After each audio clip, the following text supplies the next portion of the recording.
मोहिते पाटील राम सातपुतेचं घर विकत घेणारी औलाद अजून जन्माला यायची आहे। राम सातपुते हा लढणारा कार्यकर्ता आहे, रडणारा नाहीये। मी या ठिकाणी स्पष्ट सांगतो, अकलूज नगरपालिकेचा नगराध्यक्ष हा भाजपचा असेल, भाजपचा। या ठिकाणी लिहून देतो, शेतकऱ्याला लुटणारा शंकर सहकारी साखर कारखाना याच्यावरती काही झालं तर पुढच्या 6-7 महिन्यामध्ये प्रशासक बसवल्याशिवाय राहणार नाही। स्वतःच त्या ठिकाणी चरायचं कुरण समजणारा यशवंत कारखाना जो या ठिकाणी यशवंत नगरचा कारखाना आहे, त्या कारखान्यावर सुद्धा भविष्यात चौकशी लावू। या माळशिरस तालुक्यामध्ये जी लुटमार केली, माळशिरस तालुक्यातल्या गोर गरीब सामान्य शेतकरी वंचित घटकाचे पैसे ज्या सुमित्रा बँकेत ठेवले, परवा दिवशी मला गणपतात्या वाघमोडे भेटले, तात्यांबद्दल फार आदर आहे, वर्षानुवर्ष त्यांच्या घराशी निष्ठा ठेवली, परंतु गणपतात्या वाघमोडेच्या डोळ्यातून जे पाणी येतंय त्या सुमित्रा पतसंस्थेमध्ये स्वतःची जमीन विकून पैसे भरायची वेळ या ठिकाणी या जयसिंह मोहिते पाटलांनी गणपतात्या वाघमोडेवर आणली। आणि मोहिते पाटलाच्या चमच्याला सांगतो, तसलं व्हॉट्सअपवर हे टाकणं ते टाकणं, व्हॉट्सअपवर असं टाकायचं तसं टाकायचं हे बंद करा। राम सातपुते असल्या गोष्टीला घाबरत नाही। राम सातपुते या ठिकाणी चांगल्याला घोडा लावून इथपर्यंत आलेला कार्यकर्ता आहे, असा चालेला नाहीये, चांगल्याला घोडा लावून इथपर्यंत आलो आहे। त्याच्यामुळे काळजी करायचं कारण नाही। आमच्या कार्यकर्त्याला मारलं, कार्यकर्त्याला जर त्या ठिकाणी धमक्या दिल्या, आम्ही धमकी देणारा नाही, तो जो धमकी द्यायला लावणार आहे त्याला भर चौकात नागडा करून मारू, भर चौकात हे या ठिकाणी सांगतो। आणि अनेकांना तुम्हाला धमकी समजायची तर धमकी समजा, आणि राम सातपुतेचं वाकडं तर कुणी काही करू शकत नाही। मी लेचा पेचा नाहीये, मी लढणारा कार्यकर्ता आहे। त्यामुळं मार्कडवाडीत काय झालं हे इथल्या जनतेला माहिती आहे। या गावामध्ये 21 कोटी 89 लाख रुपयाचे आपण कामं केले। या मार्कडवाडीमध्ये त्या ठिकाणी रणदिवे वस्तीवरती आपण सभा मंडप बांधला। काम जर सांगायला झाले तर गोपी शेठ तुम्हाला त्या ठिकाणी भाषणाला वेळ पुरायची नाही, त्याच्यामुळे हे 3 पानाची कामं या मार्कडवाडी गावामध्ये आपण मागच्या 5 वर्षामध्ये केले। माझं घर इथून 3 किलोमीटर अंतरावर आहे, त्यामुळे इथला माणूस उठला की माझ्या घरात सारखा माझ्या घरामध्ये असतो, माझ्या घरातल्या सदस्यासारखा माझ्या घरामध्ये असतो, अशी इथली जनता आहे, त्यांच्या सोबत राहणारा मी माणूस आहे। मोहिते पाटलांची या ठिकाणी गुलामी या गावाला कधी मान्य नाही, म्हणून इतक्या मोठ्या प्रमाणात मतं झाले। मीडियावाल्यांना मी सांगतो, मीडियावाले काय बातम्या लावतात की मार्कडवाडी ग्रामस्थांचा ठराव, अरे त्या मोहितेंच्या 4 टकुरेने आम्हाला मतदान घ्यायचं म्हणजे गाव होत नाही। गाव काय असतं हे असतं, याला सभा म्हणतात। ग्रामस्थ अजिबात नव्हते, मोहितेंचे जानकरचे 4 कार्यकर्ते म्हणायचे, आणि हे मीडियावाले बातम्या लावायचे ग्रामस्थांचा असं ग्रामस्थ असं तसं। ग्रामस्थांचा काही एक संबंध नाही। मोहिते आणि जानकरच्या 4 लोकांनी म्हणलं म्हणजे गाव होत नाही। गावाने 1003 मतं दिलेत। त्याच्यामुळे आपल्या सगळ्यांना सांगतो की या भागातील विकास जो आहे तो आपल्याला भविष्यात करायचा आहे, आपलं सरकार आहे। आणि निश्चित सांगतोय निर्णय झालाय। या ठिकाणी लोकसभेला मोदीजी आले, या ठिकाणी माळशिरस मध्ये नरेंद्रजी मोदीजी आले रणजित निंबाळकरांच्या प्रचाराला, त्यावेळेस हे रणजितसिंह मोहिते पाटील घरामध्ये बसले होते। ज्यावेळेस देवेंद्रजी फडणवीस साहेब या ठिकाणी खासदार साहेबांच्या प्रचाराला अकलूजच्या विजय चौकात आले, त्यावेळेस हे रणजितसिंह मोहिते पाटील घरात बसले होते। ज्यावेळेस परवा माझ्या प्रचाराला गडकरी साहेब आले अकलूज मध्ये, त्यावेळेस त्या ठिकाणी हे रणजितसिंह मोहिते पाटील घरात बसले होते। आणि आता भाजप नेत्यांच्या दारात नाक घासत म्हणतात की मी तुमचाच आहे। हे नाही चालणार, ही डबल ढोलकी चालणार नाही। राजीनामा घ्यायचा नसतो, थोडी लाज शिल्लक असली तर राजीनामा द्यायचा असतो, लाज शिल्लक असली तर। या मंचावरून मार्कडवाडीच्या मंचावरून मी रणजितसिंह मोहिते पाटलाला सांगतो, थोडी जनाची नाही मनाची लाज शिल्लक असेल तर राजीनामा देऊन टाका, राजीनामा देऊन टाका। कारण तुम्ही भाजपच्या विरोधात काम केलंय। नरेंद्र मोदी पंतप्रधान होऊ नयेत, अमित शहा गृहमंत्री होऊ नयेत म्हणून रणजितसिंह मोहिते पाटलाने भारतीय जनता पार्टीच्या विरोधात काम केलंय। त्याच्यामुळे थोडी लाज शिल्लक असेल तर या खवखवण्याचं कारण व्हायरस असू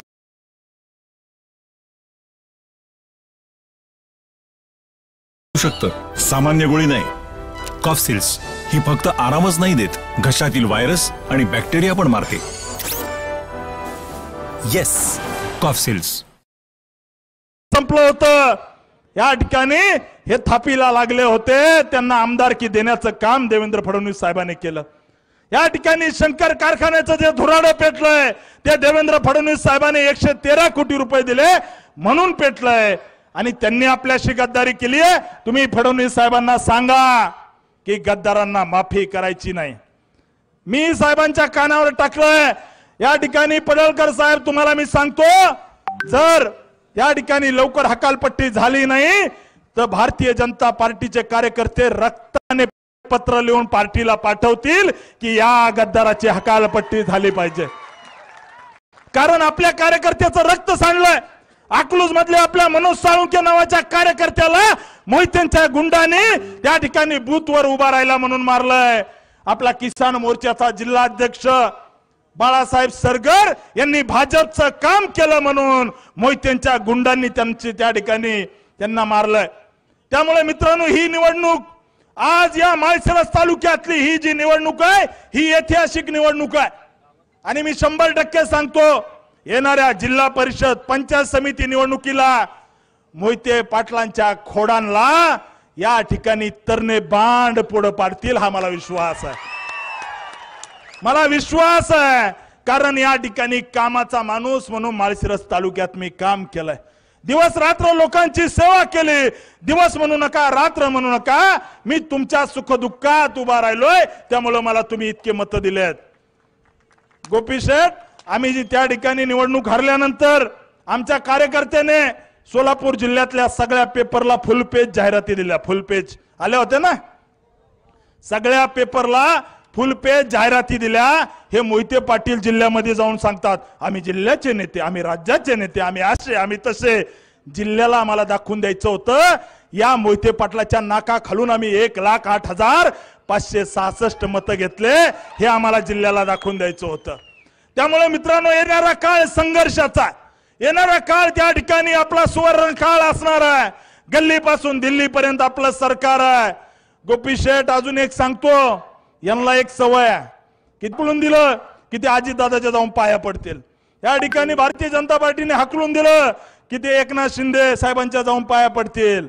आमची तुम्हाला विनंती आहे साहेब, जर असं झालं तर आमच्या कार्यकर्त्यांची राजकीय हत्या होईल, राजकीय हत्या।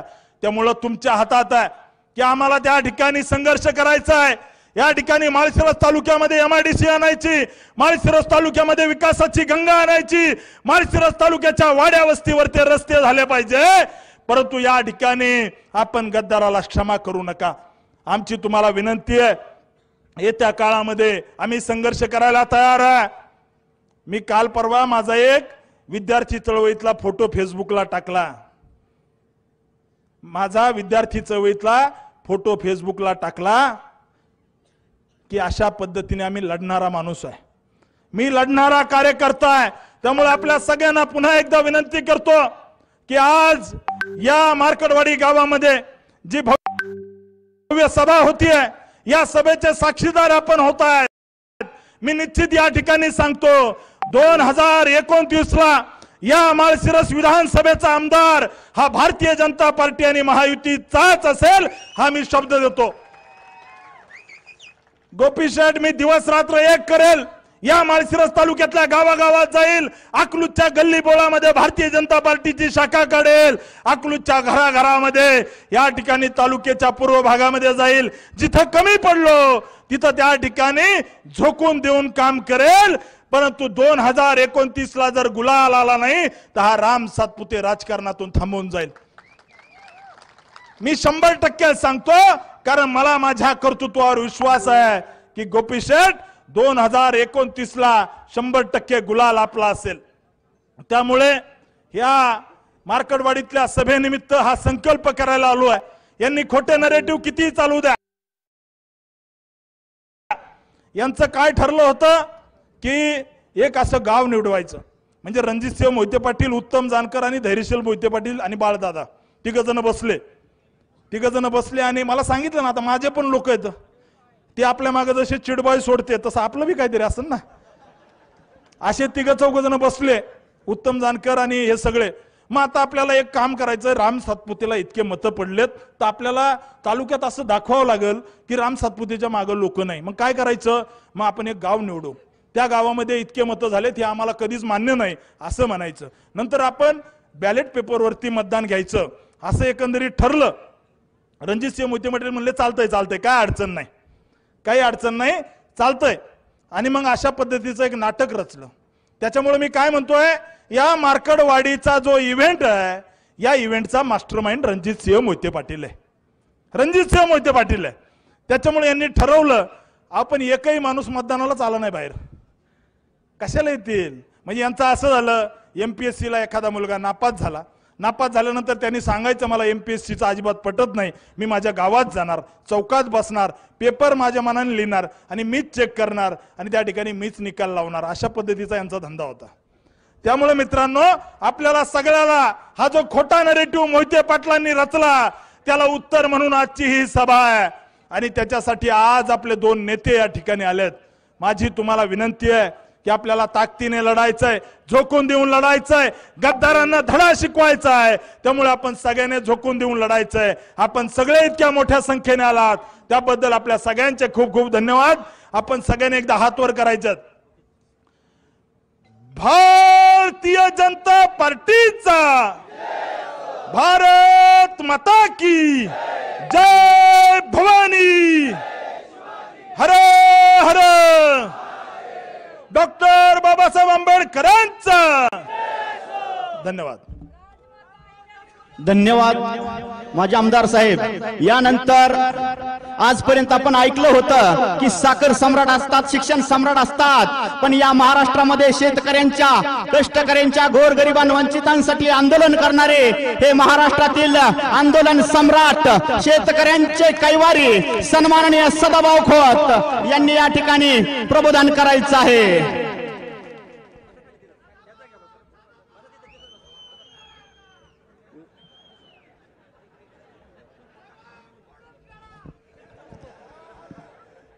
या व्यासपीठावरती उपस्थित असलेले माझे सहकारी बहुजन समाजाचे नेते, नवनिर्वाचित आमदार गोपीचंद पडळकरजी, माझे दुसरे सहकारी भावी आमदार राम सातपुतेजी आणि व्यासपीठावरील सर्वच प्रमुख, मी सगळ्यांचे दिलगीर व्यक्त करतो. कारण सगळे या ठिकाणी माळशिरस तालुक्यातले नेते मंडळी बसलेले आहे.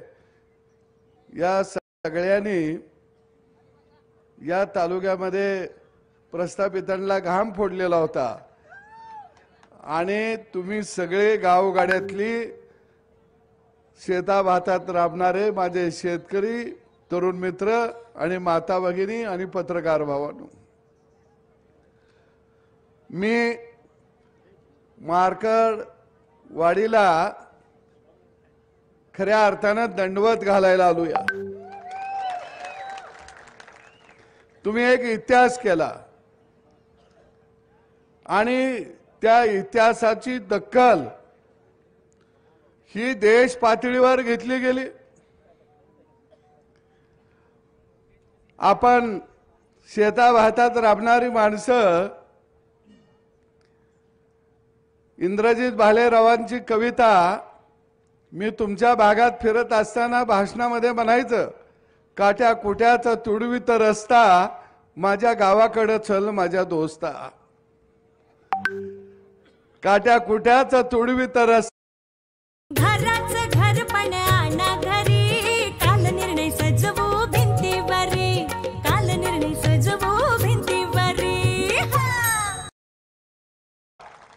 आपण म्हणायचं इंडियातल्या पोरानं गावाकडे यावं, गावातली माणसं कशी उन्हातानामध्ये राबतात बघावं, ते कशी हाल अपेष्टामध्ये जगतात ते बघावं, त्यांचं खळं कसं लुटलं जातं या आणि त्याच्या हातात एंडो सल्फानचा डबा येतो या त्यानं बघायला यावं, खळं कोण लुटतं या त्याला कळावं म्हणून गावाला यावं. पण मार्कडवाडी गाव भाग्यवान आहे, खळं लुटणारा गावात आला. केवढं भाग्यवान पडळकर साहेब. आम्ही ह्यांना म्हणायचं, अरे दिवसा ढवळ्या तुझं खळं हे लुटत या, त्यामुळं तुझ्या बापाच्या अंगावर धडूत कपडा येणा झाला या. ते म्हणायचं ते गावल कुठं. पण मार्कडवाडी बादर आहेत, त्याला गुलवत गुलवत गुलवत बरोबर गावाकडे आणलं. आता इंडियातला मोठा चोर राहुल बाबा भी येणार आहे. पण ती येताना एक बोर्ड लावून ठेवा, काट्या कुट्याचा तुडवीत रस्ता, कसा गावाकडे आला बाबा.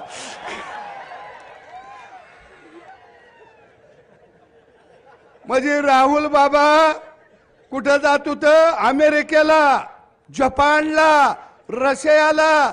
त्याला माहीतच नाही की या इंडियामध्ये भारत नावाचा देश आहे आणि साधी साधी दगड मातीची बी घरं आहेत. राहुल बाबा, आम्ही बी तुमचं स्वागत करू, हाय असाच मंडप ठेवू, तुम्ही म्हणला तर भटजीला बी बोलवू, कारण गावाकडच्या मंगलाष्टका ऐका जरा कशा असत्या त्या.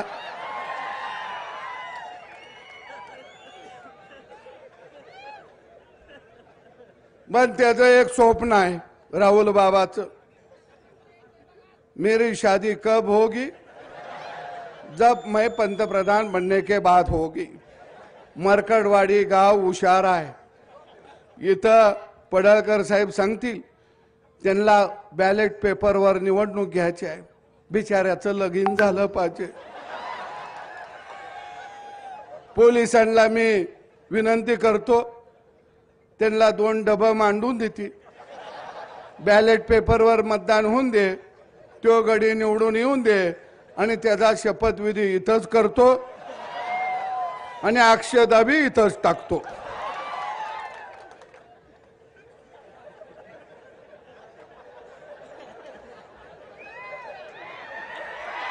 पण पवार साहेब लय हुशार आहे. त्याच्या लक्षात आलंय की आपण हरायला का लागलो, हरायला का लागलो त्याच्या लक्षात आलंय. आणि म्हणून पहिल्यांदा बारक्या गावात येऊन पवार साहेब बसलं. का बसलं? पहिल्यांदा राजकीय हत्या त्यांची झाली 50-60 वर्षात. पहिल्यांदा ते गैवर घालायला गावात आलं. पण त्याला कसं गैवर घालायचं आपण सांगितलं पाहिजे. आपल्या गावगाड्यात असतो का नाही गैवर, आता तुला कोण आहे का ग,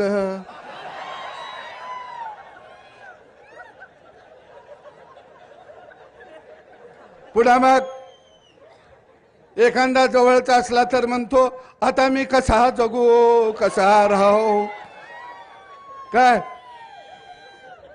त्याला सांगितलं पाहिजे असा गैवर घाल. मग आपण म्हणायचं बॅलेट पेपरचं तुला कशी आठवण येते या, इव्हन मशीन तुझा कसा घात केला या. आता यांचा गैवार कार्यक्रम चाललाय. अरे नव तंत्रज्ञान हे आणलं कुणी?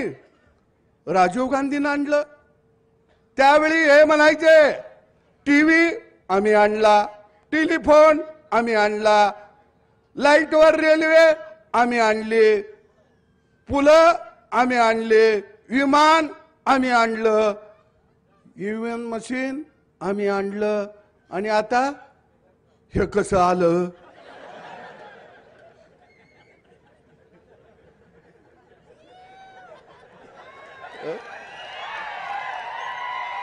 हे ईव्हीएम मशीन कसं आलं? गोपीचंद पडळकर निवडून आलं.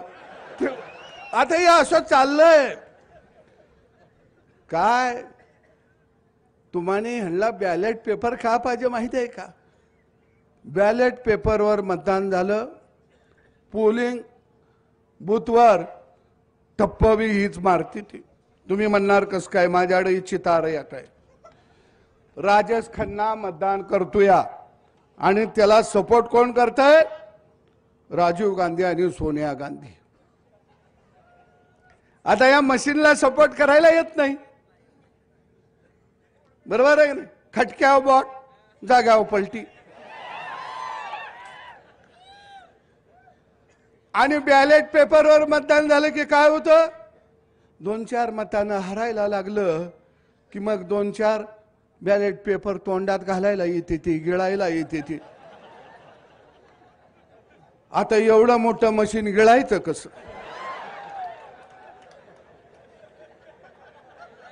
बरोबर आहे?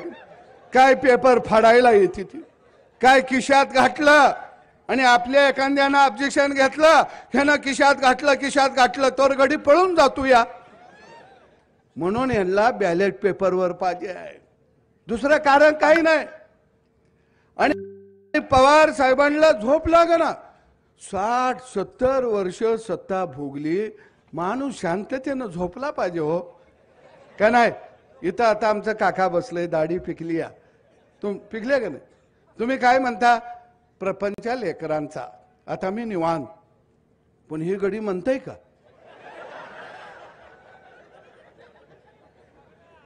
हे लेकरा बाळाचा प्रपंच म्हणायलाच तयार नाही.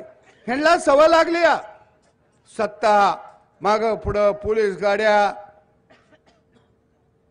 ह्यांना सवय लागली या अधिकाऱ्यांना तंबी द्यायची सवय लागली. आणि पहिल्यांदा देवाभाऊ नावाचा बाप या महाराष्ट्राच्या मातीमध्ये जन्माला आला. नाहीतर तुमच्या लक्षात आलं का? हे कुणाला बोलू देत नाहीत. कोण ह्यांच्या विरोधात बोलला? रामभाऊ तुम्ही आता आलाय मैदानात. आम्ही 40 वर्ष झालं ह्यांच्या समोरच आहे. रामभाऊ एखादा डाव जर पवार साहेबांना टाकला तर काय म्हणतात? पैलवानानं लंगोटा घातला, पैलवानानं ढाकव घेतलं. पवार साहेबांनी आता नवा डाव काढला, लंगोटा आमच्या बानं घातला. यांच्या हातात बी कवा लंगोटा नव्हता, पण दरबारातले हुजरे साहेबांनी नवा डाव काढला. अरे गेली 40 वर्ष आम्ही यांचा डाव बघत होतो, पण देवाभाऊ नावाचा वस्ताद या महाराष्ट्राच्या मातीत आला आणि बारामतीचा तो पैलवान नव्हता, तुदी भोपळा होता. कुठला पैलवान आलाय? अरे नवं तंत्रज्ञान तुम्ही आणलं. ईव्हीएम मशीन कुणी आणलं? काँग्रेसनं आणलं 2004 ला. त्यावर तुम्ही निवडणुका लढवल्या. केंद्रामध्ये 10 वर्ष सत्ता तुम्ही भोगली, राज्यात 10 वर्ष सत्ता तुम्ही भोगली. आणि आता म्हणायला लागले ईव्हीएम मशीन गडबड करतया.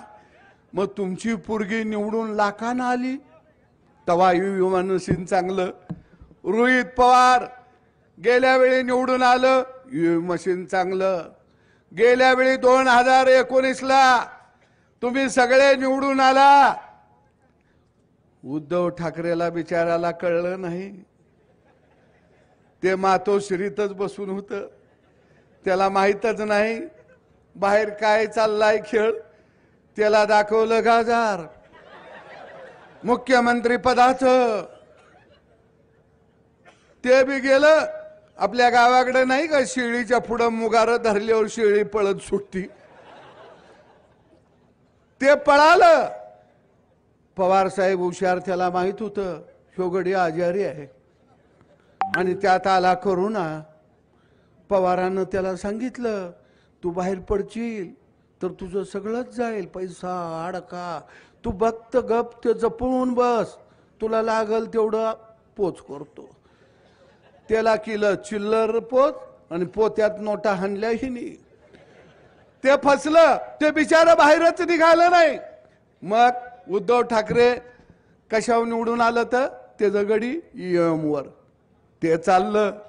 काँग्रेसचं ईएमचं गडी चाललं, सरकार बनवलं ते चाललं. लोकसभेला तुम्ही निवडून आला ते चाललं. त्यावेळी काय म्हणले, महाराष्ट्रातल्या जनतेनं ठरवलेलं आहे की हे सरकार घालवायचं म्हणून मतं दिली.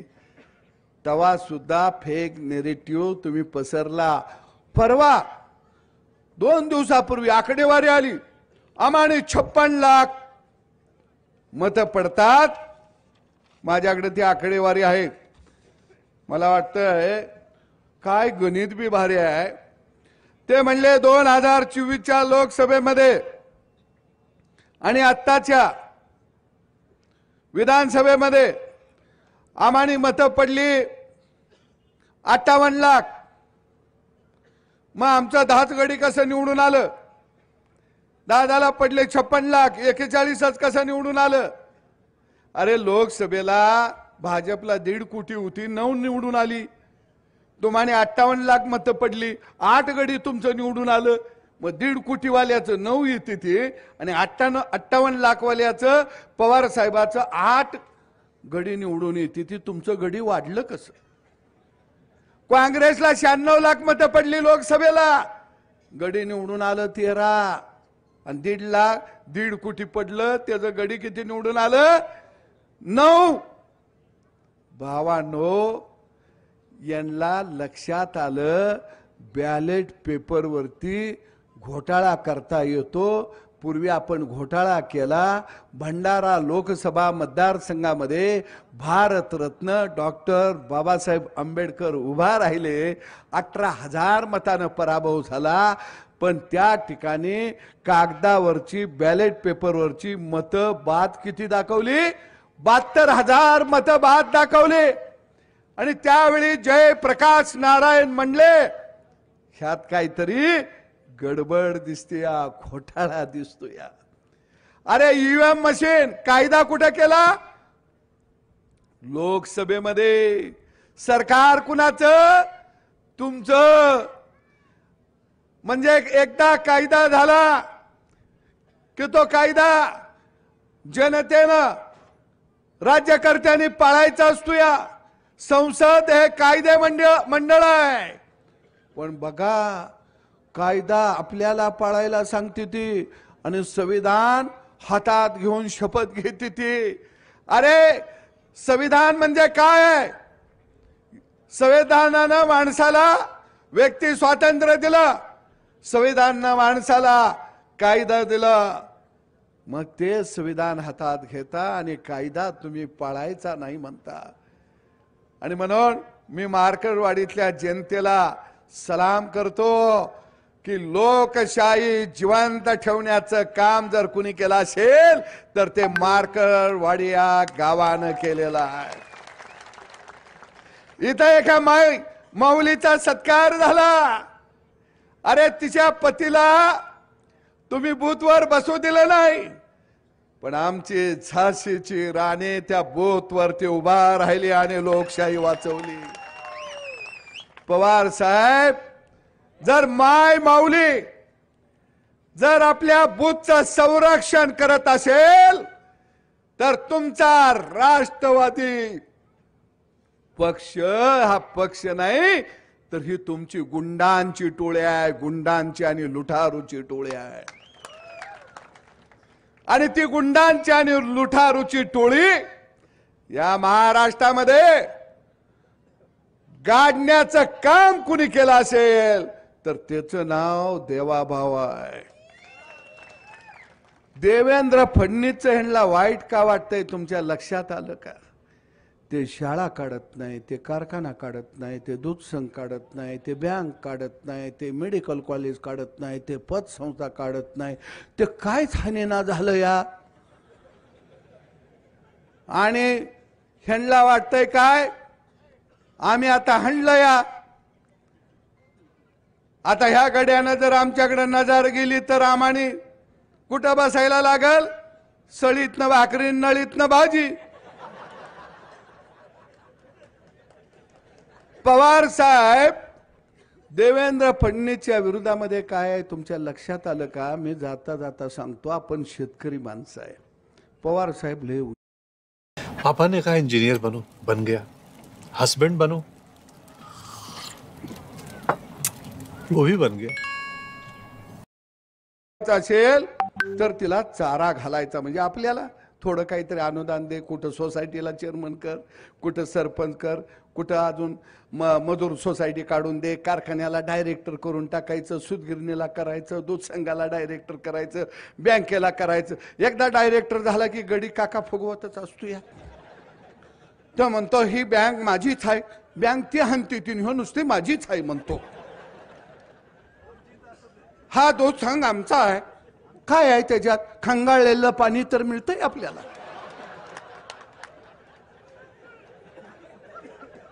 मग ते पवार साहेब म्हणता ह्या गाईला नुसतं असा मुगारा द्यायचं आणि तिचं दूध आपण बसून काढायचं. आणि दूध काढलं की वासराला किती द्यायचं? मी मगाशी म्हणलो तसं त्याला अर्ध थान प्याला द्यायचं. 3.5 थानातलं दूध आपणच हाणायचं. देवेंद्रजी म्हणलं ही गाय ज्या मालकाची आहे, जो मालक तिला चारा घालतो या, हे दूध मी त्यालाच वाटणार. पवार म्हणलं हे दूध जर मालकाला वाटणार असतील तर आम्ही गाय पशी ठेंगडं घेऊन बसणार, तुला कास जवळ येऊच देणार नाही. मग सुकल काष्ट. मग हे जे एकदा आंदोलन काढायचं, ते जे एकदा आंदोलन काढायचं, त्या जातीला वर करायचं, ह्या जातीला वर करायचं. मग म्हणायचं ह्याच्यावर निर्णय झाला पाहिजे, अमक्याला हे मिळालं पाहिजे. मग 60 वर्ष तुम्ही काय करत होता? पीठ मागत होता गावागावात. पण महाराष्ट्रातल्या गावगाड्यातल्या शेतकऱ्यानं, शेतमजुरानं, माय माऊलीनं पवारांना सांगितलं इडा पिडा टळणार आहे आणि देवा भाऊचं राज्य येणार आहे. ती इडा पवार नावाची साथी आसरा 7.5 कुणी घालवली? पवारांना कळलंच नाही. हे माय माऊलीनं दणका दिला का नाही? तिला कळलं ह्यो गडी आला की आपला मसन वाटा झाला. बरोबर आहे की नाही? तिला कळलं बटन दाबतवी नवरा, इलेक्ट्रिक मोटार चालू होतीया, वावर पाणी पेतया, नवरा गाय म्हशीला चारा काढतोया. नाही पहिला नवरा काय म्हणायचा? लय उशीर मोटार चालली तर लय बिल आलं तर सगळा ऊसच लाईट बिलाला जाईल. आता बायको नवऱ्याला सांगते अरे आपल्याला लाईट फुकट आहे, बटन दाब आणि धार काढायला म्हशीकडे बस, काही काळजी करू नको. तिला कळलं महिना झाला की अकाउंटवर 1500, आता 2100. चिंता करू नका, परत आपलंच बटन 5 वर्षानं दाबवायचं, परत 2500. तुम्ही म्हणणार हे कसं काय? कारण हे गाईचं दूध गडी स्वतःच पेत होते.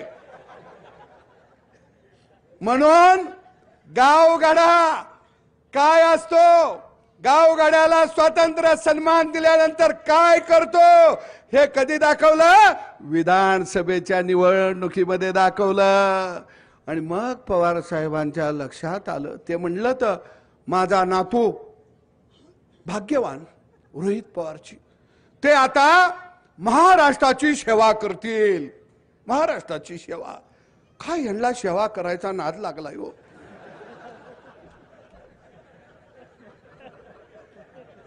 ही काय गाय म्हशीला धुयाची सेवा करतील म्हणत नाहीत, रानात पूसाला पाणी पाजतील ही सेवा करायची आहे म्हणत नाहीत. महाराष्ट्राची सेवा. अख्खं घर, तुमचा बी तालुका तसाच आहे. लेकरू जन्माला आलं की ते सेवेलाच येतं. या सेवा करायला अख्खं घरदार सेवेवर आहे. बँकेला कोण चेअरमन होतोय, डायरेक्टर होतोय, काय म्हणतो, सेवा करायची आहे. दूध संघाच्या माध्यमात सेवा करायची आहे. कारखाना सेवा करायचा आहे. किती यांना सेवा करायची हौस आहे हो. आता जर ही गडी सेवा म्हणले की यांना म्हणायचं, ये जरा गाई म्हशी धुयायच्या आहे, त्या येतो काहीकडं. सेवा कसली सेवा. रामभाऊ म्हणले त्यांना आता वाटलं तर सरकार बदलतं, या आपण जिल्ह्याचे पालकमंत्री होणार, ह्यांना सत्ता गाजवायची, लोकांना गुलाम म्हणून त्यांच्याकडे बघायची सवय लागली या. पण मी तुम्हाला सांगतो, या लोकशाहीचा आधार खऱ्या अर्थाने या मार्करवाडी सारख्या गावानं केला. आणि म्हणून गोपीचंद पडळकर सारखा माणूस आज आमदार म्हणून पुढे आला. तो सेवा करायची म्हणून आला नाही, तो म्हणतो गावगाड्याला मला सन्मान द्यायचा आहे म्हणून मी आमदार झालो. या आणि ही कशी सेवा करायची.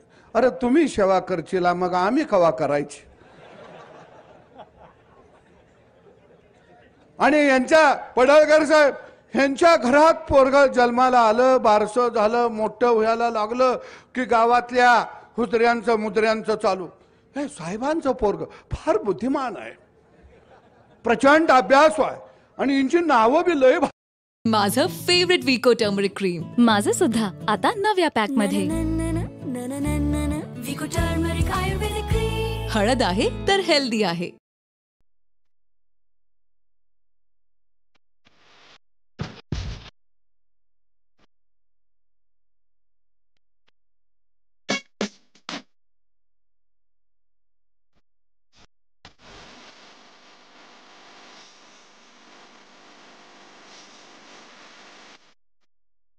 जॅकेट घालून हे करून जाणार देवेंद्र साहेबांचं. आणि म्हणणार फडणवीस साहेब तुमच्यासारखा बुद्धिमान माणूस नाही, फार साहेब तुम्हाला दूरदर्शी, साला लगेच चिकन तिकडं उडी मारती ती. आणि आमच्यासारखं बांधावत बसतंय, यार गेलं गेलं गेलं.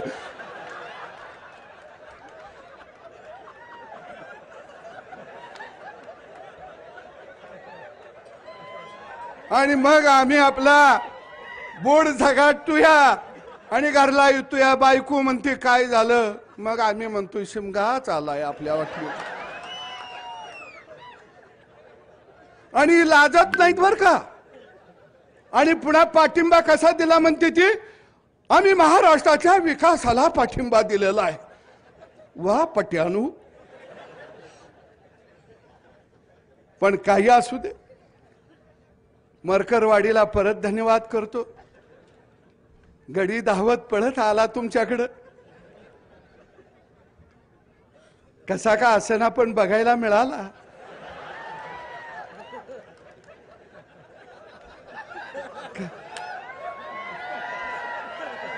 तुमचं गाव जगाच्या नकाशावर आलं आणि आता सगळे बोलायला लागले मार्करवाडी पॅटर्न.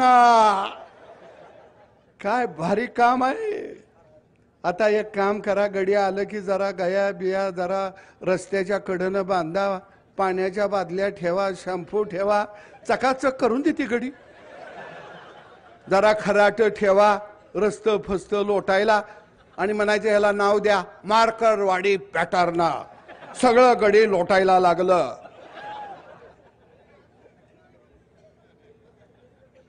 अरे जसा उजाडाला घुबड भेट, घुबडाला सूर्योदय चालत नाही, तसं नवतंत्रज्ञान म्हणजे हा सूर्योदय आहे. आणि त्याला इंडिया आघाडातली घुबडं भ्याला लागलेली आहेत. ह्यो सूर्य कसा होतोया भ्याला लागले. पण काही असू दे, आपल्याला शेतातलं काम आहे. त्यांना आता खुर्ची तर मिळालेली नाही. आता गाड्यांना काहीतरी काम असलं पाहिजे. आता 5 वर्ष यम घ्या. पडळकर साहेब, आपण दोघं, ती एका बाजूनं नांगूर धरतील, दुसऱ्या बाजूनं आपण बी नांगूर धरूया. बर, त्यांचा नांगूर रेड्याचा असला तर आपण खिलारी बैलाचा धरूया.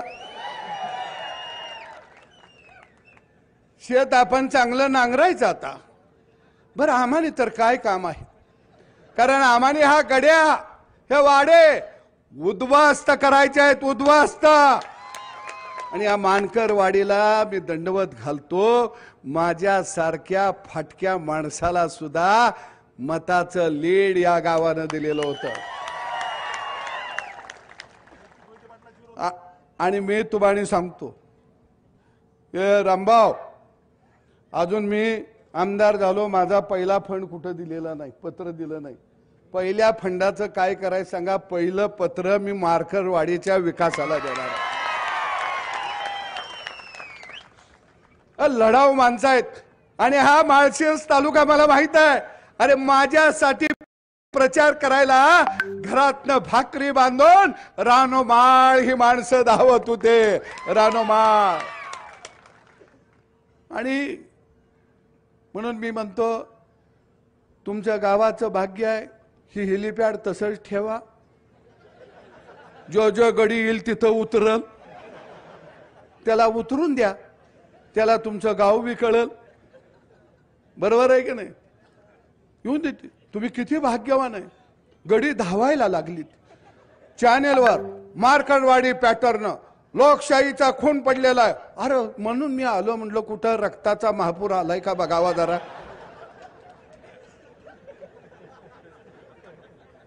कारण मग मला रक्तदान करायला बी माणसं जरा मागं पुढं करतील. म्हणलं इथं 2-4 बॅरेल भराव होतं. अरे, लोकशाही कशी, मी तुम्हाला जाता जाता सांगतो. अरे, ज्यावेळी काँग्रेसला या राज्यामध्ये, देशामध्ये 5वी बहुमत मिळालं, 400 जागा, 350 जागा, त्यावेळी लोकशाही जिवंत होती. अरे, काँग्रेसनं ज्यावेळी या देशामध्ये आणीबाणी लावली, खटले न चालवता अनेक लोकांना तुरुंगात टाकलं, त्यावेळी लोकशाही जिवंत होती. दुसऱ्या बाजूला लोकसंख्या नियंत्रणात आणायची आहे म्हणून गावागावात जाऊन जबरदस्तीनं तुम्ही नसबंदी करत होता, तेव्हा लोकशाही जिवंत होती. अरे, देशातल्या सगळ्या योजना, विमानतळ, चौक, ह्याला काँग्रेसच्या नेत्यांची नावं देत होता. ही लोकशाही जिवंत होती. आणि आता तुम्हाला उतरता कळा लागल्याबरोबर लोकशाही बुडायला लागली, अशा हकाट्या पेटता. अरे, शाळेंना नावं कुणाची, कारखान्यांना नावं कुणाची, दूध संघाला नावं कुणाची, रस्त्याला नावं कुणाची, चौकाला नावं कुणाची. म्हणजे तुम्ही डायरेक्ट ब्रह्मदेवाच्या अंगठ्यातनं खाली येत होता का? सामान्य माणसाचं नाव एखाद्या चौकाला नाही आलं, एखाद्या विमानतळाला लढणाऱ्या, देशाला स्वातंत्र्य देणाऱ्या माणसाचं नाव नाही आलं. अरे, तुम्ही लोकशाही ही वेठ बिघार बनवलेली होते. लोकशाहीला तुम्ही गुलाम बनवलेलं होतं. आणि या लोकशाहीला मुक्त करण्याचं काम या देशामध्ये आदरणीय नरेंद्र मोदी यांनी केलं. आणि म्हणून मी जाता जाता सांगतो, यो मशीन चा जो ह्यो कालवा चाललाय, ह्या कालव्याला काहीतरी नाव द्यावं लागेल. गावात एखादं मेलं तर पै पाहुणं, लेकी बाळी जमून गैवर घालते त्या का नाही. तसा मला तर एवढा आनंद वाटायला लागलाय. सत्ता नावाची रक्त पिपासू व्यवस्था यांच्या समोर आता मरून पडली. पण मला खरंच वाटत नव्हतं ह्या डोळा पवार साहेब सारखा माणूस सुद्धा मेलेल्या आयुष्यभर भोगलेल्या सत्तेच्या जवळ येऊन गैवर घालून रडायला लागल. म्हणून हिथं जी येत आहेत ती सगळी गैवर घालायला येत आहेत. मार्करवाडीतल्या मी जनतेला आव्हान करन, कारण एखादं जर गैवर घालत असलं तर आपण त्याचं सात्वन करायचं असते. ते गैवर घालायला लागलं तर म्हणायचं असं करू नको, मी आहे तुझ्याबरोबर, तू म्हणतोय ते खरं आहे, पुढच्या वेळी बदल करूया आपण, अजिबात काळजी करू नका, हे चुकीचं झालं, हे मरायला नाही पाहिजे होतं. कारण गैवर घातला की आपण सात्वन करतो का नाही? कारण रडणारा एखादा म्हणतो का नाही, आता मी कसा राहू, कुणाकडे बघून जगू? मग म्हणायचं माझ्याकडे बघून जग. आता दुपारी नाना पटोल्यांचा गैवर आहे, पण तुम्ही गैवर घालायला जेवून खाऊन या, नाहीतर बिन जेवणाचं इचेला आणि हे उपाशी तुम्हानीच मारतील. खाऊन पिऊन या. आणि राहुल गांधी जर आलंच गैवर घालायला, तो तर अख्ख्या देशाचा गैवर घालायला येणार आहे. त्यावेळी रामभाऊ मला आणि गोपीचंदला निमंत्रण द्या, कारण सात्वन करायला आम्हाला बी यावं लागेल. आम्ही येतो. आणि नेते आम्ही कुठने येतो माहिती आहे का सर? आम्ही पंढरीच्या पांडुरंगाकडे जातो, कारण हे दुःख हलकं झालं पाहिजे. अरे गेली 60 वर्ष तुम्ही गावगाड्याला लुटलं, गावाचं खळं लुटलं. त्या गावगाड्यानं तुमचं थडगं बांधलं आणि त्या थडग्यावरती श्रद्धांजली जर कोणत्या गावानं पहिल्यांदा व्हायली असेल तर त्या गावाचं नाव आहे मार्करवाडी. धन्यवाद. यानंतर बहुजनांचा आवाज, पंढरीच्या पांडुरंगाचा वारकरी, ज्ञानोबा तुकोबा रायांचा धारकरी, ज्या माणसांनी दुष्काळी जनतेचं हित जोपासलं, असं जनतेचं हित जोपासलं असं म्हटलं जातं. तर अजून प्रेम कधी तोलायचं नसतं, आणि जिथं गोपीशेठ असतात तिथं जास्त काही बोलायचं नसतं. एक छंद, एक छंद.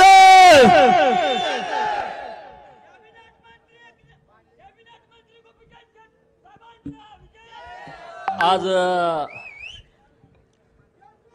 मार्कडवाडी येथे तुम्हा सर्वांना भेटण्यासाठी, तुमच्याशी बोलण्यासाठी आज उपस्थित माननीय सदाभाऊ खोत, या विधानसभा मतदारसंघाचे नेते माननीय रामभाऊ सातपुते, या गावचे माजी सरपंच माननीय विजय मार्कड, सोपान वाघमोडे, अप्पाजी मार्कड, पांडुरंग चोपडे, भगवान कोडलकर, महेश मार्कड, आनंदा मार्कड, अनुसयाताई मार्कड, या मंचावरती उपस्थित सर्व मान्यवर, अखंड महाराष्ट्राचं आणि अखंड देशाचं लक्ष मार्कडवाडीकडे लागून राहिलेलं आहे. आणि म्हणून जेव्हा मार्कडवाडीतून आम्हाला फोन आले की मार्कडवाडीतून एकच बाजू महाराष्ट्राच्या समोर जातीये की मार्कडवाडीतल्या लोकांना बॅलेटवरती मतदान हवं आहे, आणि म्हणून तुम्ही आणि सदाभाऊनी या गावात आलं पाहिजे.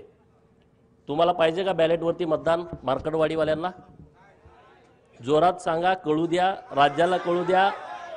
मीडियावाल्यांना माझी विनंती आहे, हे सगळे मार्कडवाडीतले लोक कोण कोण आहेत हात वर करा. हे बघा अख्खं गावच आहे. तर तुम्हाला बॅलेटवरती मतदान पाहिजे आहे का? हात वर करून सांगा, तुम्हाला बॅलेटवरती मतदान पाहिजे आहे का? जोरात सांगा, पवाराला ऐकू गेलं पाहिजे, मोठ्यानं बोला. नाही ना? ईव्हीएम वरती तुम्ही महायुतीच्या बाजूने मतदान केलंय का? कोणी कोणी केलंय हात वर करा. कोणी कोणी केलंय हात वर करा, जरा कळू दे. हात जरा थोडा वेळ धरा. हा आणि म्हणून आम्ही ठरवलं की मार्कडवाडी गावामध्ये गेलं पाहिजे. महाराष्ट्रामध्ये आणि देशामध्ये मार्कडवाडी पॅटर्न आणि पहिल्यांदा पॅटर्न कुणाला दिसला? अरे हे माझं रक्ता मांसाचं गाव आहे, माझ्या पै पाहुण्यांचं गाव आहे, 90% इथं धनगर समाज राहतो. आणि मग माझी जबाबदारी वाढली की अरे धनगरांनाच पुढं का केलं, की म्हणजे या महाराष्ट्रातला धनगर समाज लोकशाहीच्या माध्यमातून जी निवडणूक प्रक्रिया पार पडते त्याच्या विरोधात आहे असं वातावरण करण्याचं महापाप शरद पवारांनी केलं. म्हणून आम्ही मार्कडवाडीमध्ये आज आलोय. अरे 100 शकुनी मेल्याच्या नंतर एक पवार जन्माला आलाय. 100 शकुनी मेल्याच्या नंतर एक शरद पवार जन्माला आलाय. याचं डोकं बघा की धनगर समाज हा कायदा मानत नाही, धनगर समाज हा लोकशाही मानत नाही. अरे 100 गावात या विधानसभा मतदारसंघामध्ये माझ्याच मार्कडवाडीला का पुढे केला आणि म्हणून मी आणि सदाभाऊ इथं तुमच्या गावामध्ये आलो आहे. अरे या हिंदुस्थानातला धनगर समाज हा लोकशाहीला मानतो. या भारताच्या नवनिर्मितीमध्ये धनगरांचा सिंहाचा वाटा आहे. जी संसद भवन आज दिल्लीमध्ये डोमानं उभी आहे, जे राष्ट्रपती भवन दिल्लीमध्ये उभा आहे आणि त्या सगळ्या जमिनी आहेत त्या होळकरांच्या रायसोनी गावामध्ये उभ्या आहेत. अरे ही लोकशाही मजबूत करण्यासाठी या होळकरांचा सिंहाचा वाटा आहे.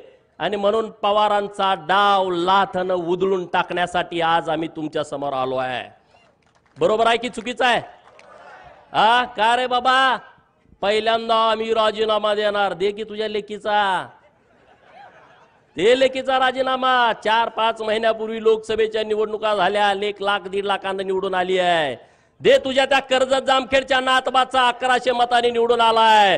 दे त्या जयंत पाटलाचा, परवा आला होता ना जयंत पाटील इथं, तोंडावरती साती आसरा घेऊन आला होता ना, दिसायला देखना राजबिंडा, तितकाच कपटी, तितकाच नीच, तितकाच जातीवादी.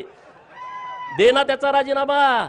या तिघांचा राजीनामा द्या आणि हे ईव्हीएमचं आंदोलन सुरू करा. आणि राहुल गांधींनी त्यांनी स्वतःचा आणि त्याच्या बहिणीचा देऊ दे ना राजीनामा आणि मग ह्या आंदोलनामध्ये येऊ दे ना. बरोबर आहे की चुकीचं आहे? बरोबर आहे काय चुकीचं आहे? अरे एका आमच्या आनंदराव देवकाते साहेबांनी राजीनामा दिला, अजूनपर्यंत त्या घराला आमदारकी मिळाली नाही. मिळाली का सांगा? मिळाली? तुम्ही बळीचे बकरी आम्हाला करता. अरे तुम्ही व्हा ना, तुम्हाला बिरोबाला कापतो ना आम्ही माजलेल्यांना. बरोबर ना? आपण बिरोबाला कुणाला कापतो? बोकाड. ते कुठलं बोकाड कापतो? 10-12 बोकड आपल्याकडे असतात. कुणाला कापतो? बकरी आपल्याकडे 100 असतात, पण त्यातल्या एकालाच का कापतो? कारण ते माजलेलं असतं. आणि म्हणून या महाराष्ट्रातल्या प्रस्थापितांना आपल्याला बिरोबाला आणि खंडोबाला कापावं लागेल. कापायचं की नाही कापायचं? आज महाराष्ट्रामध्ये आणि देशामध्ये निवडणुका झाल्या, ईव्हीएमच्या नावानं तुम्ही आता गळा काढताय. सदाभाऊनी त्यांच्या भाषेत तुम्हाला सांगितलं, अरे बाबांनो ही ईव्हीएम आलंय कधी? तुम्ही त्याच्यानंतर 2 वेळा केंद्रामध्ये सत्ता भोगली. 2009ला हे शरदचंद्रजी पवार या माढा लोकसभा मतदारसंघातून ईव्हीएम वरती निवडून गेले की नाही गेले सांगा? 5 वर्ष तुमचे प्रतिनिधी होते. तुमच्या गावात किती वेळा आलते? मार्कडवाडीमध्ये किती वेळा आलते? जरा जोरात कळू द्या. म्हणजे संधी साधायचा असला का हा माणूस कुठे येतो बघा. तुमचा प्रतिनिधी होता तेव्हा हा माणूस तुमच्या गावात आला नाही, एकदा पण आला नाही. अरे तुमच्याच गावात काय, या माढा लोकसभा मतदारसंघामध्ये शेकडो गावात हे कधी गेले नाहीत आले. यांना तुमचं काही देणं घेणं नाही आहे. यांचं कसं आहे, आमच्याच कोंबड्यानं बाग दिली पाहिजे आणि मगच उजाडलं पाहिजे. हा जो गेल्या 50 वर्षापासूनचा प्रयोग सुरू आहे, तो प्रयोग आता त्यांचा कोंबडा देवाभाऊनी कापून खाल्लेला आहे. बरोबर? त्यांचा आता कोंबडा ओरडू शकत नाही आणि त्यामुळे त्यांच्या तळपायाची आग मस्तकात गेलेली आहे. आणि म्हणून ठरवलं की आपल्या लोकांशी जाऊन बोललं पाहिजे. समोर जे आंदोलन करतायत त्याही भावांना माझी विनंती आहे, अरे तुम्ही चुकीचा पायंडा पाडायला लागलाय. कुणासाठी तुम्ही आंदोलन करताय? कसलं आंदोलन करताय? अरे जर समाजाचं आंदोलन असतं, आम्ही सरकारचा विचार केला नसता, आम्ही तुमच्या बाजूने ठामपणे उभं राहिला असतो. आज जे मार्कडवाडीतून जे आंदोलन उभा करताय ना, हे सरंजाईशाही, हे मोहिते असतील, हे पवार असतील, ह्यांना वाटतंय की आम्हीच या लोकांना गुलाब बनवून आम्हीच इथले राजे आहोत लोकशाहीतले सुद्धा. अरे डॉक्टर बाबासाहेब आंबेडकर साहेबांनी जेव्हा संविधान आणलं ना, तेव्हा राजे आणि पोतराजे एका लेवलला आणून बसवले. यामध्ये फरक. मेरे साथ रहना है तो I need balance. Handle me with perfect care, but no चिपको फाइट. इतनी सारी क्वालिटीज एक साथ मिलती कहाँ है? यहाँ Himalaya nourishing body lotion with the goodness of aloe vera and winter cherries. And guess what? It's all natural. EVM वरती घोटाळा होतोय. अरे माझं 2019ला मी बारामतीमध्ये उभा होतो, माझं डिपॉझिट जप्त झालं, मी भारतीय जनता पार्टीचा उमेदवार होतो. ईव्हीएम मध्ये जर घोटाळा असता तर माझं डिपॉझिट गेलं असतं का? तुम्ही साधा विचार करा. गेलं असतं का सांगा? जरा तरी जवळ आणून चिटकवलं असतं का नसतं? हा, जरा तरी जवळ. अरे 2024च्या लोकसभेमध्ये तुमचे 31 खासदार निवडून आले, तेव्हा ह्यांची स्टेटमेंट काय होती पवारांची? महाराष्ट्र आणि महायुतीचा सुपडा साफ केला. बघा पेपर काढून, बघा युट्यूब वरती बातम्या काढून. महाराष्ट्राची जनता माफ करणार नाही, त्यांनी तुम्हाला हद्दपार केलं. 4 महिन्यापूर्वी यांची स्टेटमेंट. आणि आता तुम्हाला हद्दपार केलं तर ईव्हीएमच्या मागे पवार दडायला लागले. अरे ईव्हीएम बारकी मशीन आहे, त्याच्या मागे पवारासारखा माणूस दडू शकतो का? पण दडायला लागले. सदाभाऊनी तुम्हाला सांगितलं बॅलेटवरच्या ह्यांना निवडणुका काय पाहिजेत. डॉक्टर बाबासाहेब आंबेडकर साहेब 1952ला लोकसभेला उभा होते, त्यांचा 14,000 मतांनी पराभव झाला आणि 74,000 मतं त्यांनी बाद केली होती. 74,000 मतं बाद. हे टगे लोक काय करायचे माहिती का? तुमचं बॅलेटवर आहे, दुसरी टिक मारली, बाद झालं. चिठ्ठी गिळून खाल्ली, विषय संपला. चिठ्ठी पळवून नेली, विषय संपला. आता यांना यात हस्तक्षेप करता येत नाही. आज हे मीडियामध्ये काय सांगतायत की अमेरिकेमध्ये सुद्धा ईव्हीएम वापरलं जात नाही. किती खोटं सांगायचं बघा. आज देशामधल्या अनेक राष्ट्रांमध्ये ईव्हीएम वरती निवडणुका होत आहेत. त्यामध्ये अमेरिकेमधले काही राज्य आहेत, त्यामध्ये ऑस्ट्रेलिया आहे, त्यामध्ये बेल्जियम आहे, Bulgaria, Switzerland, Canada, Mexico, Argentina, Brazil, Chile, Peru, Venezuela, Namibia, Nepal, Bhutan, Armenia, शेजारचा आपल्या बांगलादेश. आणि याच्यापेक्षा काय, जो राहुल गांधी तुमच्या गावामध्ये येणार आहे त्याच्या आजोळात इटलीमध्ये सुद्धा ईव्हीएम वरती निवडणुका होत आहेत. राहुल बाबाला माझा सवाल आहे, पहिला आजोळला जा, मामाच्या गावाला जा. जुक जुक जुक जुक आगेन गाडी, धुराच्या रेस्या हवेत काढी, पळती झाडे पाहूया आणि मामाच्या गावाला जाऊया. आमच्या लहानपणी आम्ही म्हणत होतो तू विमानातनं जा आणि इटलीमध्ये काय ईव्हीएम मधून मतदान होतं याचा अभ्यास कर ना. किती या देशामध्ये खोटं पसरवायचं. आपल्याकडे एक म्हण आहे, खरं घरातून बाहेर पडेपर्यंत, चप्पल घालूपर्यंत खोटं गावभर हिंडून येतं. खरं घरातून बाहेर पडेपर्यंत, चप्पल घालेपर्यंत खोटं गावभर हिंडून येतं. महाराष्ट्रामध्ये आणि देशामध्ये तसं झालंय. नरेंद्र मोदी साहेबांचं खरं चप्पल घालूच तर राहुल बाबाचं खोटं अक्कर देशभर पसरतंय. इकडं शरद पवार देवाभाऊचं खरं चप्पल घालूच तर, बाहेर पडूच तर शरद पवारचं खोटं अक्कर महाराष्ट्रभर पसरतोय. असं झालं, तसं झालं, अमुक झालं, तमुक झालं. अरे पारावरती गप्पा मारताना पवार साहेब लय खतरनाक माणूस आहे, पवार साहेब माणूस हुशार आहे. अरे आतापर्यंत शरद पवार हा विश्वासघातकी माणूस आहे हे सगळ्या लोकांना माहित होतं. कुणाकुणाला माहित नव्हतं? हात वर करा. सगळ्याला माहित. कुणाकुणाला माहित होतं त्याने हात वर करा की शरद पवारांचं संपूर्ण राजकारण हे विश्वासघातावरती अवलंबून आहे. याबद्दल महाराष्ट्रातल्या कुठल्याच माणसाच्या मनामध्ये शंका नव्हती. का होती कुणाच्या मनामध्ये शंका? पण शरद पवार हुशार आहे असं सगळी माणसं म्हणत होती. शरद पवाराला अक्कल जास्त आहे, ती कधी काय करल सांगता येत नाही. हे म्हणणं तुमचं खरं होतं का नाही सांगा. पण मार्कडवाडीच्या पॅटर्न मध्ये पवारांनी लक्ष घातल्यानंतर पवार विश्वासघातकी आहेत हे सगळ्याला मान्य होतं. पण पवारांची अक्कल सुद्धा संपलेली आहे हे आता मार्कडवाडीच्या आंदोलनामधनं माहीत झालेलं आहे लोकांना. बरोबर ना? अरे बाबांनो, काय आंदोलन तुम्ही करताय? काय प्रक्रिया आहे तुम्ही समजून घ्या. या महाविकास आघाडीच्या नेत्यांना मी आणि सदाभाऊंनी आवाहन केलं होतं. मुंबईमध्ये महात्मा गांधींच्या पुतळ्यांच्या समोर बसून हे आवाहन केलं होतं की 2017 साली निवडणूक आयोगानं आवाहन केलाय, जर यामध्ये काही घोटाळा असेल तर तुम्ही समोर या आणि आम्हाला दाखवून द्या.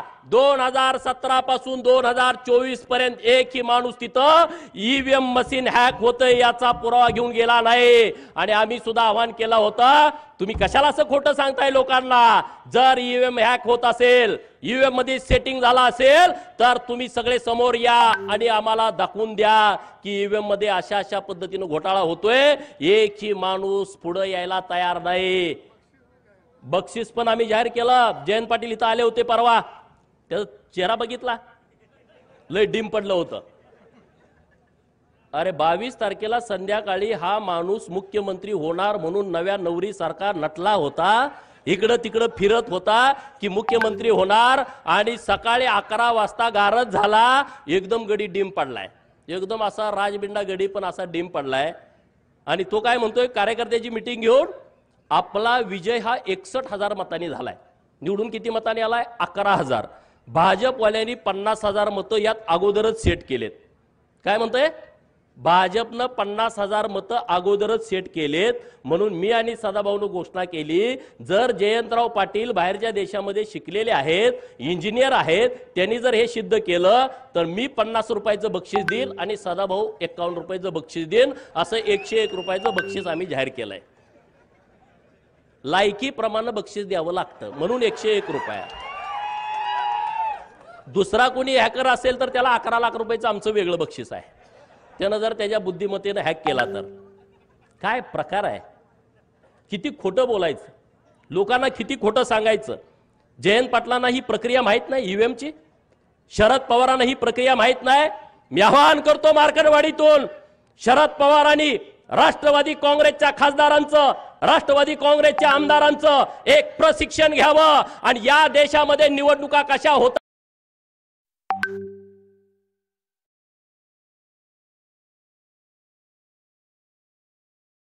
त्याचं प्रशिक्षण पहिल्यांदा त्यांना द्यावं. आणि मग महाराष्ट्राच्या विधानसभेची निवडणूक झाल्यानंतर तुम्ही मार्कंडवाडीमध्ये बॅलेट वरती मतदान घेण्याचा आग्रह करताय, म्हणजे तुम्ही कायदा मानत नाही, म्हणजे तुम्ही संविधानला मानत नाही.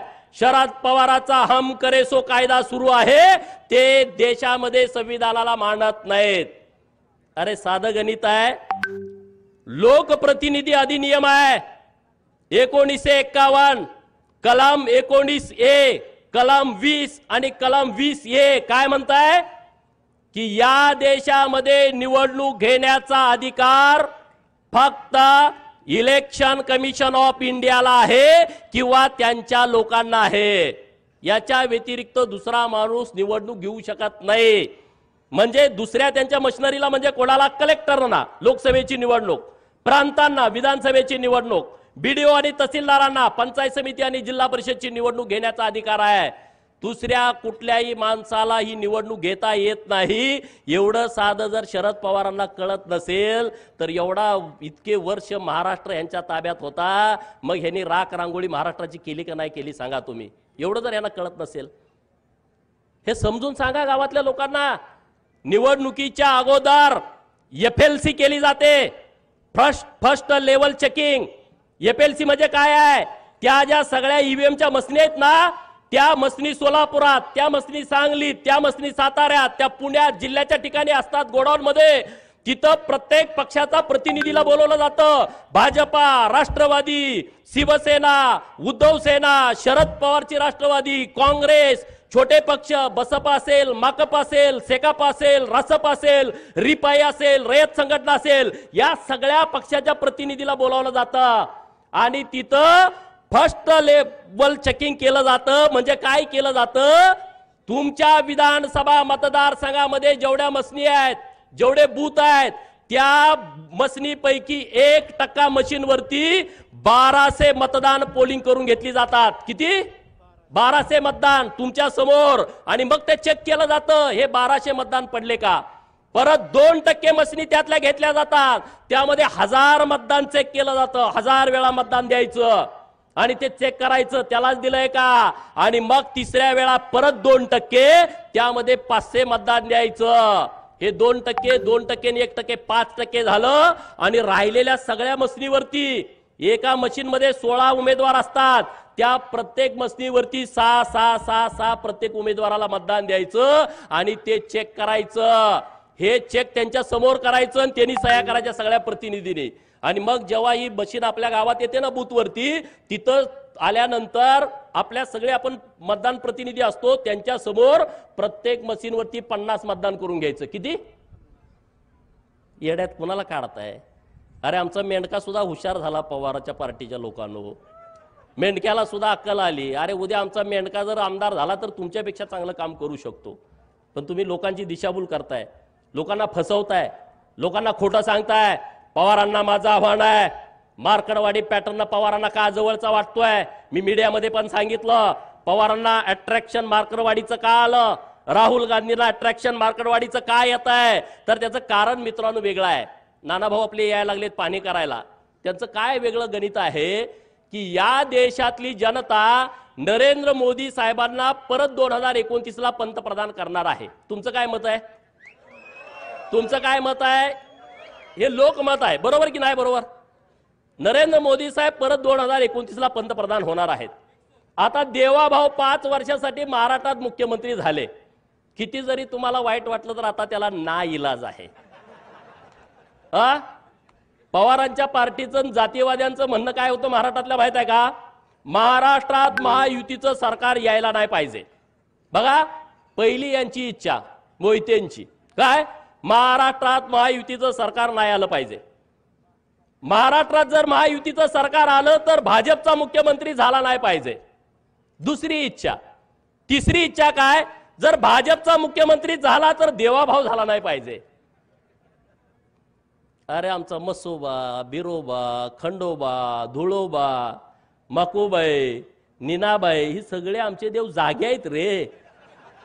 इथला बहुजन जागा आहे गावगाड्यातला. गावगाड्यातल्या लोकांनी डोळं उडून बघितलं की बाबानो हे देवाभाऊच का लागते, नरेंद्र मोदी साहेब का पाहिजे. ईव्हीएम हॅक केली, ईव्हीएम हॅक केली, होय ईव्हीएम हॅक केली दिवाण सर, पण कुणी केली? लाडक्या बहिणीने हॅक केली. 1500 रुपये माझ्या बहिणीला दिले. सुप्रिया सुळे काय म्हणाल्या, 1500 रुपयात काय होतंय? बातमी बघितली होती का नाही टीव्हीवरती? 1500 रुपयात काय होतंय? मी सांगितलं, चॅनेलवाल्यांनी मला विचारलं ताई असं बोलतात की 1500 रुपये काय होतंय. मी त्या चॅनेलवाल्यांना सांगितलं हे 1500 रुपये मुंबईमध्ये ताज हॉटेलला बसून 1500 रुपयाची कॉफी पिणाऱ्यासाठी नाहीत. हे 1500 रुपये ट्रायडंट हॉटेलला 1000 रुपयाचा चहा पिणाऱ्यासाठी नाहीत. 2-3 लाखाचा गॉगल घालणाऱ्यांच्यासाठी हे अजिबात नाही आहे. ज्यांच्याकडे 1.5-2-3 लाखाची पर्स आहे अजिबात नाही.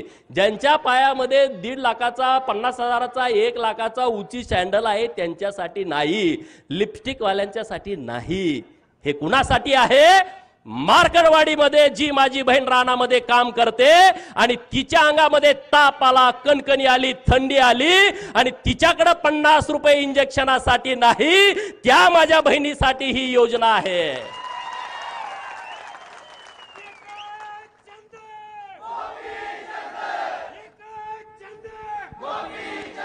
दुपारची शाळा सुटल्यानंतर पोरग पळत पळत पळत येतंय, आई आई आई मला 10 रुपये पाहिजेत आईस्क्रीम घ्यायला. आणि जेव्हा आई घरामध्ये जाते, डब्यामध्ये बघते, गाडग्यामध्ये बघते, चुलीजवळ बघते, तिच्याकडे 10 रुपये नाहीत आणि म्हणून तिच्या डोळ्यात पाणी येतंय की मी माझ्या लाडक्या पोराच्या हातामध्ये खाऊसाठी 10 रुपये देऊ शकत नाही. त्या लाडक्या बहिणीसाठी ही आमची योजना आहे.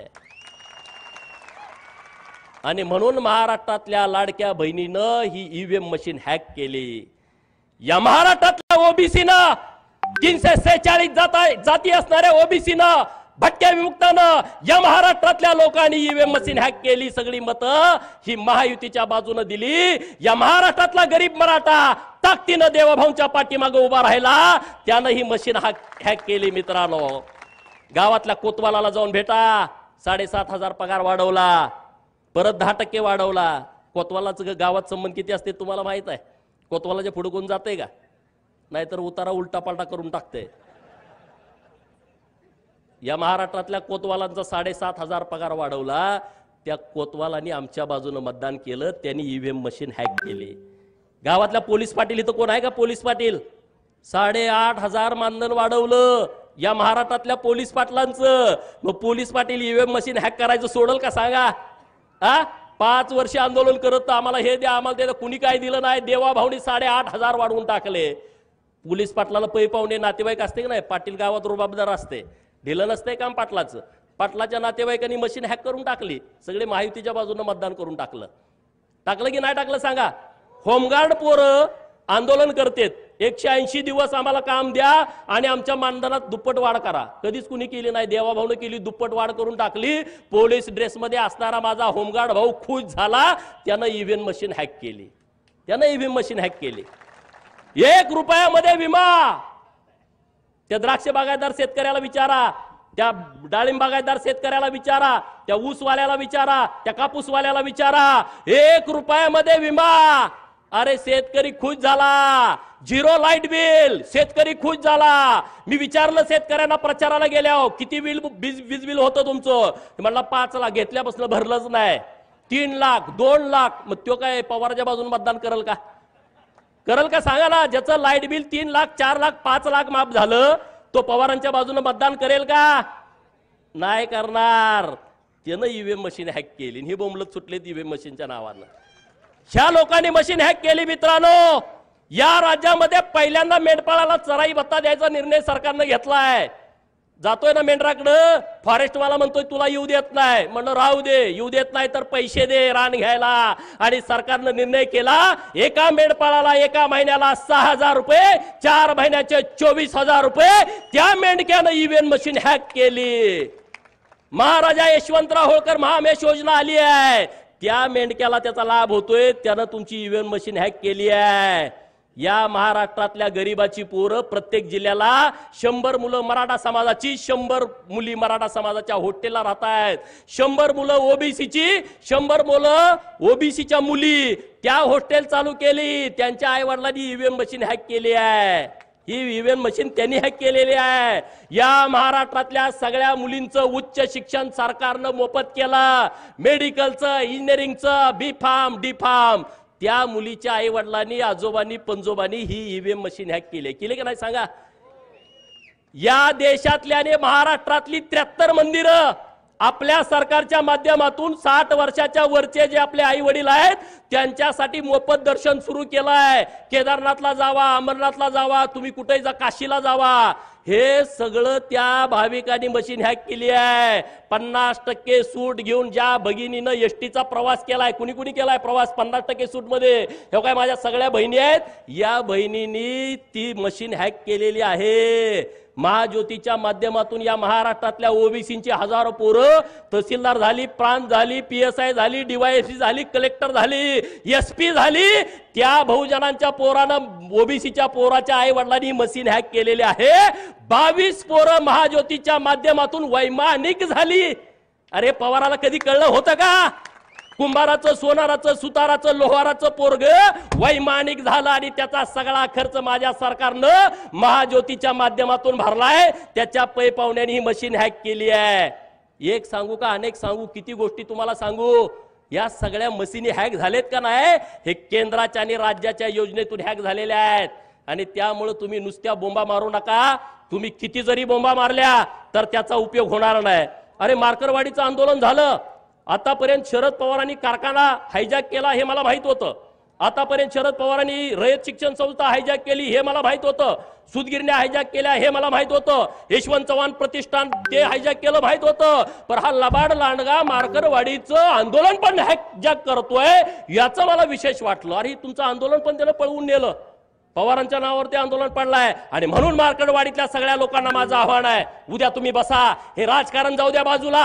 हे विधानसभेचा विषय नाही आहे, हे माळशिरस तालुक्याचा विषय नाही. अरे महाराष्ट्राला चुकीच्या पद्धतीनं दिशा देण्याचा प्रयत्न, भारताला चुकीच्या पद्धतीनं दिशा देण्याचा प्रयत्न या मार्करवाडीच्या आडून केला जातोय. तो इथल्या लोकांनी खपवून घेतला नाही पाहिजे.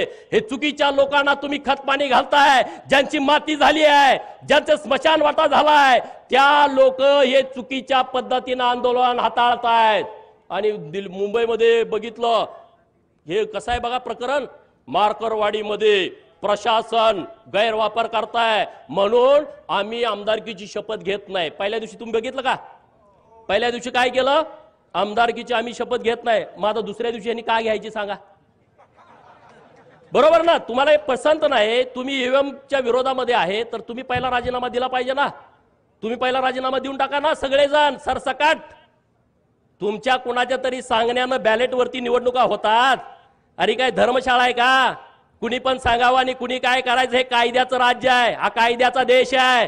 जे संसदेमध्ये चालतंय, जे महाराष्ट्राच्या विधानसभेमध्ये कायदे होतात त्या पद्धतीनं हा देश चालतो. पवारांनी सांगण्यावरून आणि त्यांच्या बगलबच्च्यांच्या सांगण्यावरून हा देश चालत नाही. राहुल गांधीच्या सांगण्यावरून हा देश चालत नाही.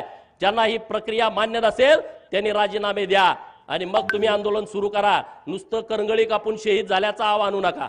ज्यांना कोणाला द्यायचं आहे ना, आज दिल्लीमध्ये तिथं सुप्रिया सुळेंनी ओम बिर्ला साहेबांना जाऊन भेटावं अध्यक्षांना आणि तिथं तात्काळ राजीनामा द्यावा. ईव्हीएम वरती माझा विश्वास नाही आणि म्हणून मी राजीनामा देत आहे आणि मी माझ्या बाबाच्या सोबत आंदोलनात उडी घेत आहे.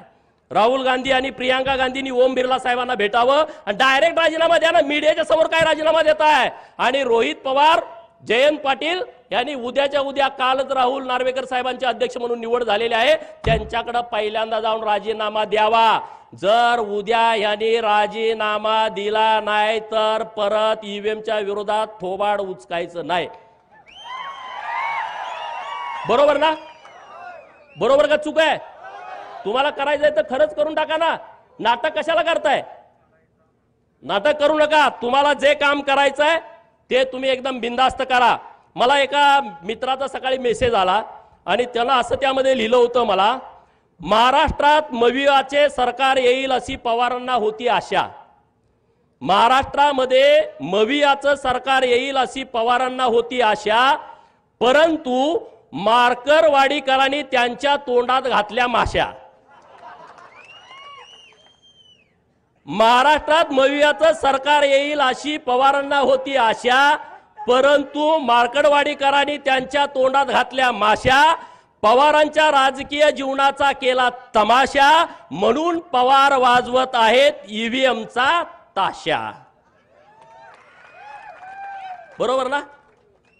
अरे अहमदनगरचं नाव बदललं, पुण्यश्लोक अहिल्यानगर केलं. मार्करवाडीतल्या लोकांना काय आनंद झाला असेल का नसेल, झाला की नाही झाला.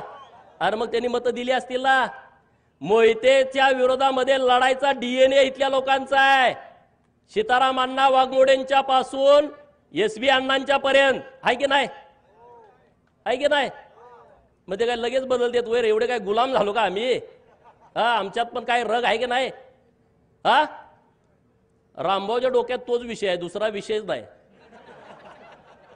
हा, रामभाऊ प्रचाराची सभा असल्यासारखा ठोकूनच काढतो मोहितेंना.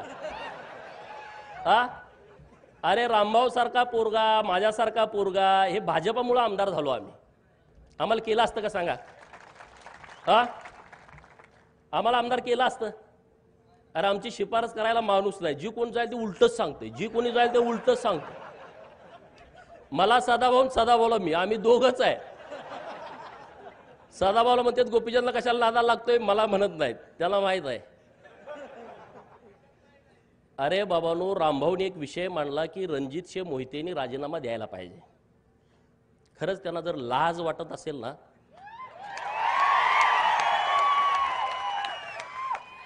अरे आपण ज्या देवाभाऊंच्या मुळे माणसात आहोत, जेलमध्ये तुम्ही असता, त्या देवाभाऊंच्या अडचणीच्या काळामध्ये तुम्ही लोकसभेला आणि विधानसभेला विरोधामध्ये गेला. नितेश राणेंचं टाळ्या वाजवून जरा अभिनंदन करा. मी एक कहाणी तुम्हाला सांगणार आहे. नारायण राणे हा एकदम कडवा माणूस आहे, बरोबर, रगेल आहे. पोरं त्यांच्या पुढची रगेल निघालेत.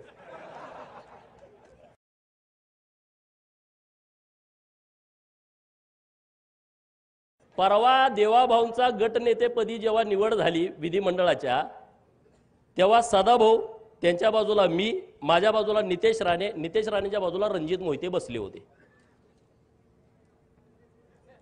सेंट्रल हॉलला. नितेश राणे साहेबांना ते दिसल्यावर म्हणले अरे तू कसं काय इथं आलायस?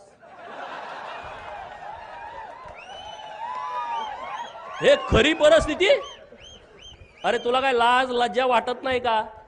नाही नाही ते रामभाऊनं आमच्या खानदानाची आईवण काढली. अरे तुझी कुठं तू खानदान सगळं जेलमध्ये असतं तुझं म्हणले. तू काय सांगतोय रे म्हणले? देवाभाऊंच्या विरोधात गेला, चाल पाहिला निघ. 4 दिवसापूर्वी गेलं ते उठूनच गेलं. आता ह्याच्यापेक्षा काय सांगायला लागतंय का?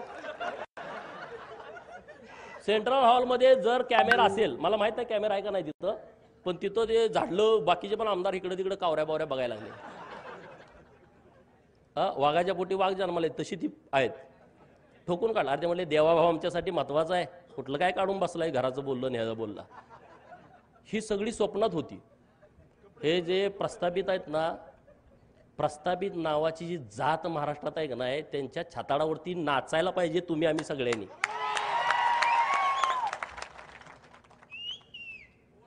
नाचायला पाहिजे का नाही पाहिजे? त्यांना असं वाटत होतं की आता आपलं कोणतं सरकार येतंय ना, आम्ही असं करून तसं करू. आता इतकी मऊ आलेत. जयंत पाटलाचं कालचं सभागृहातलं भाषण ऐकलं का?